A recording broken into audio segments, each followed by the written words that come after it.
आचार्य जी, हम चाहते हैं कि जब तक आपके घाव नहीं भर जाते आप राजमहल की शोभा बढ़ाएं। हाँ हाँ गुरुवर, चलिए ना, हम वहाँ आपकी सारी आवश्यकताओं का ध्यान रखेंगे। राणा जी, आपके निमंत्रण के लिए धन्यवाद, किंतु हम आश्रमवासी महलों में रह नहीं सकते। कृपा कर इसे हमारी धृष्टता मत समझिएगा।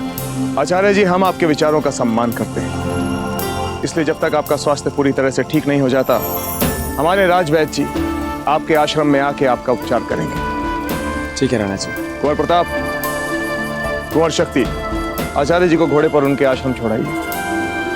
धन्यवाद राणा जी।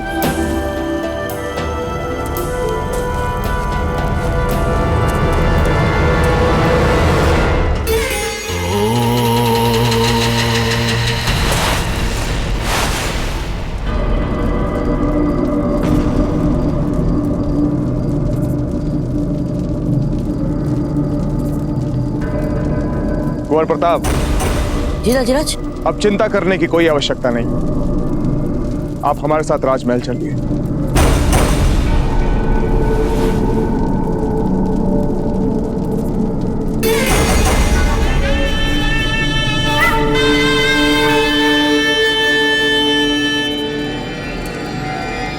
रावत जी, वैसे तो इब्राहिम खान की मृत्यु हो गई है, परंतु हमें नहीं लगता कि बात यहां पर समाप्त हुई है। इब्राहिम खान जैसे पेशेवर हत्यारे का प्रयोग करना ये कोई साधारण बात नहीं है। आप ठीक कह रहे हैं राणा जी, हम भी बिल्कुल ऐसा ही सोच रहे हैं। इब्राहिम खान जैसे पेशेवर हत्यारे को औजीराज प्रताप की हत्या के षड्यंत्र के पीछे लगाने वाला शत्रु निश्चित तौर पर कोई शक्तिशाली व्यक्ति ही है, और वो अभी जीवित है और अपने अगले वार का अवसर ढूंढ रहा है। रावत जी, राणा जी, हम इस समस्त मेवाड़ को एक किले में बदल कर रख देंगे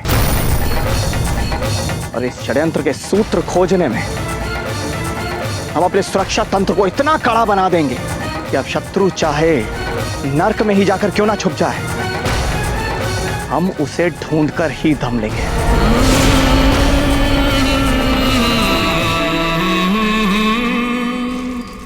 और पता है रानी माँ, तभी मुझे दादा भाई की आवाज सुनाई दी और मैं और गुरुजी उसी दिशा में भागे, और उसके बाद तो सब कुछ इतना जल्दी हो गया कि अब मैं क्या बताऊं।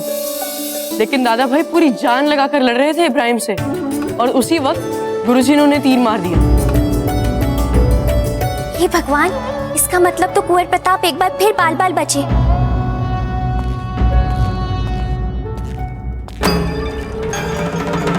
जीजा, सब कुछ जानकर भी आप बार बार ये सब क्यों करती हैं? हम बार बार क्या कर रहे हैं?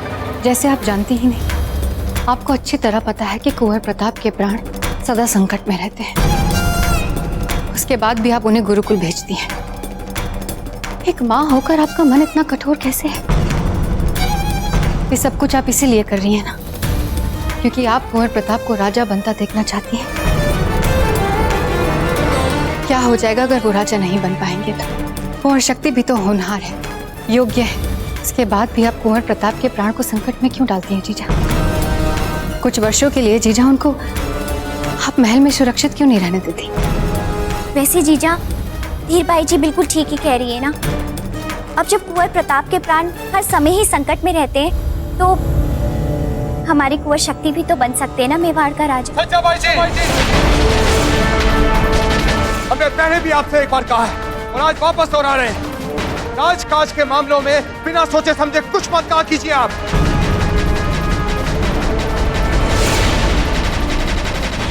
राणा जी, हम तो कुंवर प्रताप की सुरक्षा को लेकर चिंतित थे। महल के बाहर उनके प्राण पर हर पल संकट रहता है। पर छोटी माँ, हम तो एकदम ठीक है, देख लीजिए। और भाई शक्ति ने उचित समय पर आकर हमारी बड़ी सहायता की है ना भाई शक्ति? रानी माँ, हमें बहुत भूख लगी है। आइए आइए हमारे साथ। धर्षराज, हमें आज्ञा दीजिए।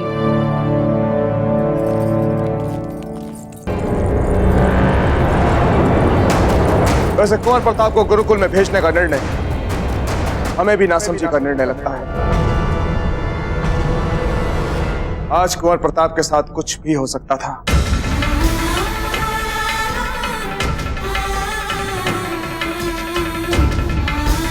क्षमा चाहते हैं हुकुम।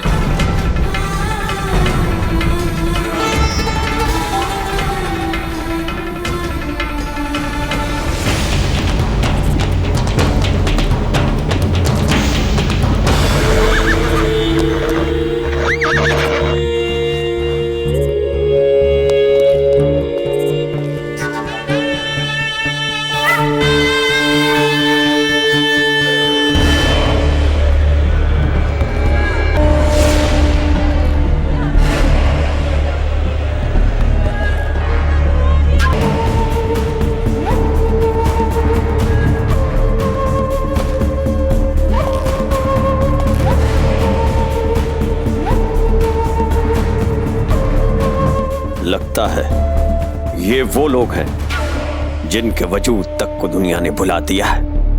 लगता है किसी को परवाह नहीं है इनकी। मैं भी तो इस समय यही चाहता हूं कि जब तक मैं न चाहूं मुझे भी दुनिया इसी तरह भूली रहे।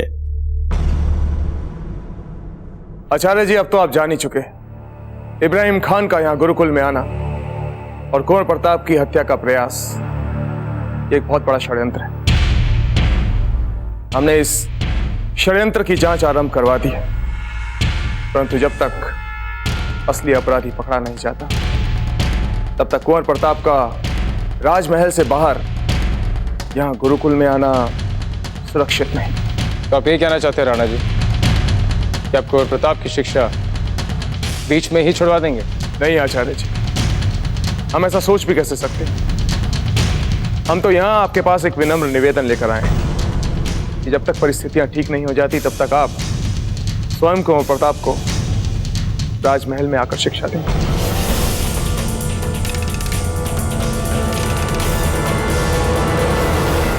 क्षमा कीजिए राणा जी, कुंवर प्रताप आपके पुत्र हैं, मेवाड़ के संभाविक नरेश हैं, किंतु हमारे लिए हमारे बाकी विद्यार्थियों की तरह मात्र एक विद्यार्थी हैं। यदि ये महल में आके उन्हें शिक्षा प्रदान करेंगे तो हमारे बाकी विद्यार्थियों के साथ यह अन्याय होगा। रही बात उनकी सुरक्षा की, तो हम कई वर्षों से शिक्षा प्रदान कर रहे हैं, किंतु हमारे अनुभव में आज तक ऐसा कोई विद्यार्थी नहीं आया जिसने अपनी शिक्षा के आरंभ में वो कर दिखाया हो जो कुंवर प्रताप ने कल रात को करके दिखाया। जिस वीरता और साहस से उन्होंने पेशेवर हत्यारे इब्राहिम खान का सामना किया, उससे उनकी वीरता, उनकी मनोशक्ति और बढ़ गई। यदि आप हमारा सुझाव माने तो जिस मार्ग पे कुंवर प्रताप चल रहे हैं उन्हें उसी मार्ग पे चलने दीजिए, करने दीजिए उन्हें संकटों का सामना। तभी आपको कुंवर प्रताप में मेवाड़ के भावी नरेश और विश्वसनीय योद्धा के गुणों का विकास देखने को मिलेगा। सीखने दीजिए उन्हें कि किस तरह बड़े से बड़े शत्रु का सामना किया जाता है, उसे बचा जाता है। राणा जी, कांटों पे चल के ही महान बना जाता है, और जब कुंवर प्रताप में महान बनने के सारे गुण हैं तो क्यों महल में छुपाकर उनके गुणों को दबाया जाए।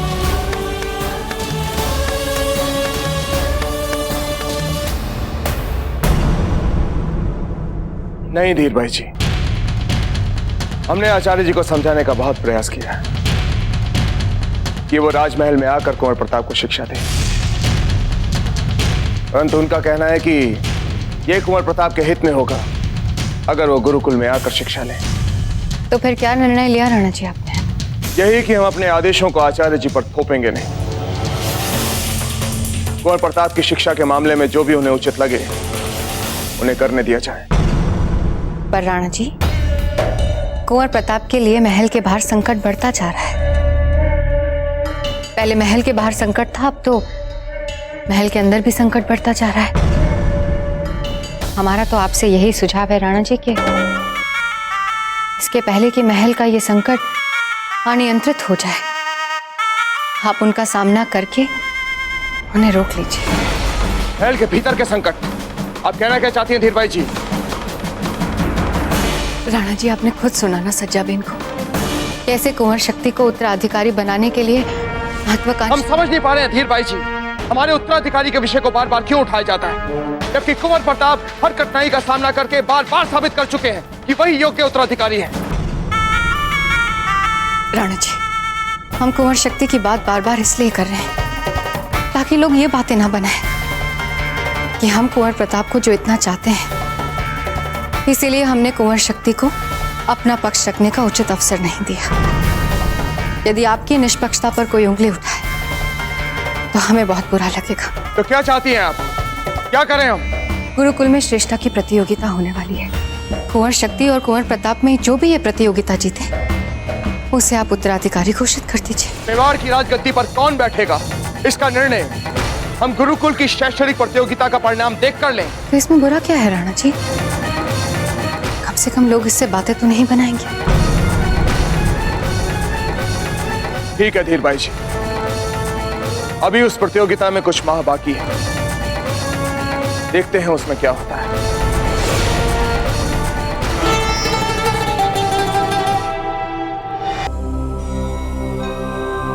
प्रणाम गुरुवर। आप सबको इस बात का बोध है कि कुंवर प्रताप पर प्राणघातक आक्रमण हुआ था, किंतु इस बात से ना ही आपको डरने की और ना ही आपको घबराने की आवश्यकता है, बल्कि आप इसे कुछ नया सीखने का सुअवसर समझें। और वो कौन सी नई बात सीखने योग्य है? जब हमें शत्रु दिखाई ना दे, केवल उसके होने का आभास हो, तो मात्र ध्वनि से किस प्रकार हम संभावित आक्रमण से सफलतापूर्वक बचाव करेंगे। इस युद्ध विद्या को कहते हैं ध्वनि भेदन विद्या। यह विद्या प्राचीन काल से चली आ रही है और योद्धाओं के लिए आज भी यह विद्या उतनी ही आवश्यक है जितनी की प्राचीन काल में थी। गुरुवर, हमने अपने दाजीराज को इसका अभ्यास करते हुए देखा है राजमहल में। तो आप यहाँ क्या कर रहे हैं बाबूजीराज शक्ति? आप जाइए ना, अपने राजमहल में ही सीखिए ये पाठ। वेणीदास, अपनी जीवा पे नियंत्रण रखें, नहीं तो आपको घर भेजने के विषय पे हमें अवश्य ही सोचना पड़ेगा। अब आप सब अपनी अपनी तलवार, ढाल और आंखों की पट्टी लेकर यहाँ पंक्ति बनाकर खड़े हो जाएं।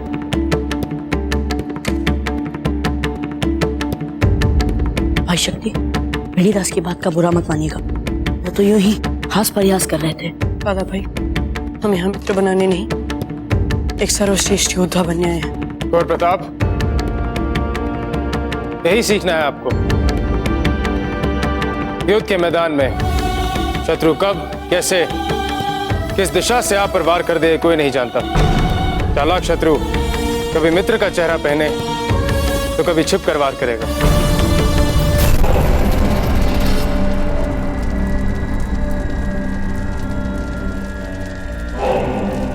सोच लो, बहुत दर्द होगा इस उपचार से। कोई बात नहीं, होने दो सर, तुम लगाओ लगाओ। अल्लाह ने चाहा तो एक दिन किसी को इससे 100 गुना ज्यादा दर्द पहुंचाऊंगा मैं। लगाओ, एक और लगाओ, लगा लगा लगा।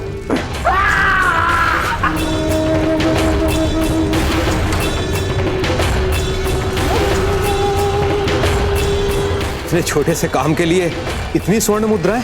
अभी काम पूरा का हुआ है, अभी तो चेहरे का उपचार बाकी है। लगा, चेहरे पे लगा। तुम जो कुछ मुझे करने के लिए कह रहे हो, उससे तुम्हारा चेहरा मोहरा पूरी तरह से बदल जाएगा। पहचान नहीं पाओगे तुम अपने आप को। मेरी पहचान मेरे मकसद से बड़ी नहीं है। करो, उपचार करो, करो।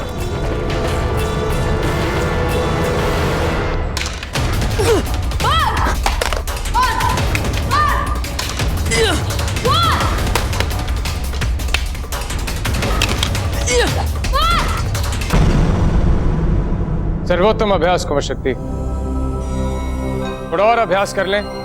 तो आप इस विद्या में पारंगत हो जाएंगे। कुंवर शक्ति ने सर्वोत्तम अभ्यास किया है, क्योंकि वे हर पल संभावित आक्रमण के लिए सचेत थे, अर्थात हर क्षण वे संभावित आक्रमणकारी से एक पग आगे थे। कुंवर प्रताप, अब आप अभ्यास आरंभ करें। जी गुरुवर।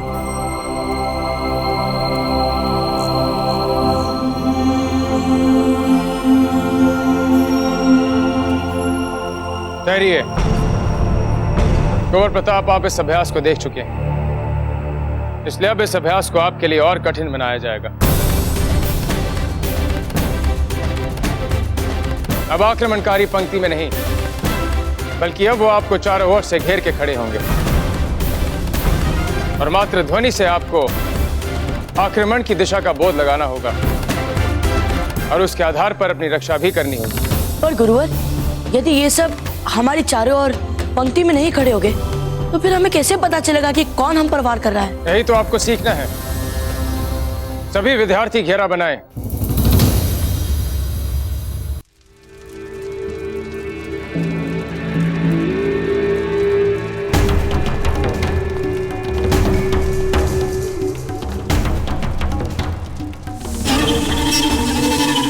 चेहरे का उपचार।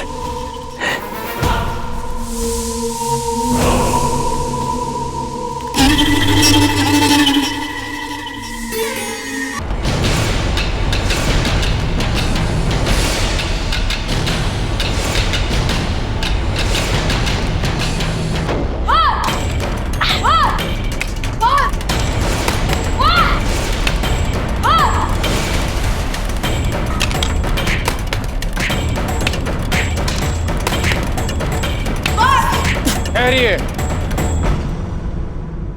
ये क्या कर रहे हैं आप कुंवर प्रताप? ध्यान कहाँ है आपका? ध्यान को इधर उधर ना भटकने दें। आक्रमण की दिशा में कान लगाएं, एकाग्रचित होने का प्रयास करें। प्रारंभ करें।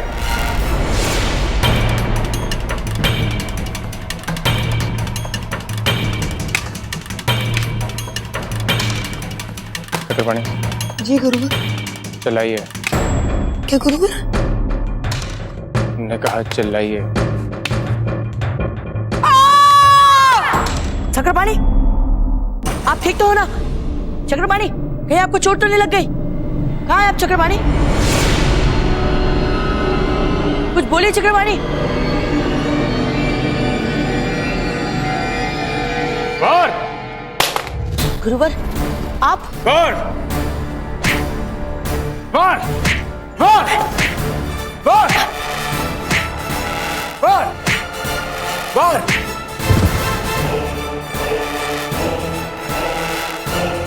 खड़े होइए कुंवर प्रताप। क्षमा कीजिए गुरुवर, हमसे नहीं होगा।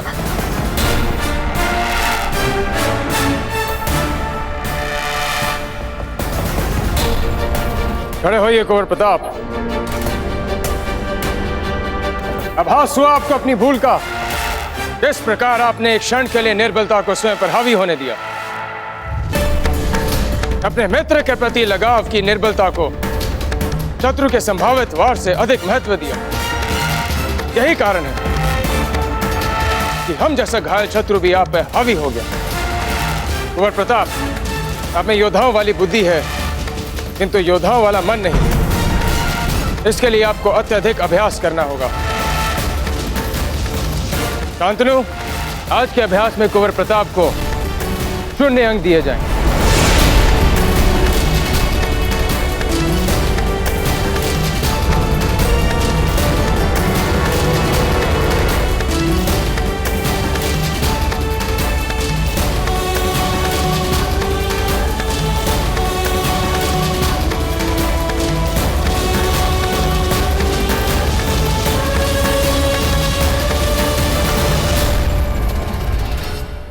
If you want to enjoy more Yodha TV content like this, please subscribe to our channel and click the bell icon.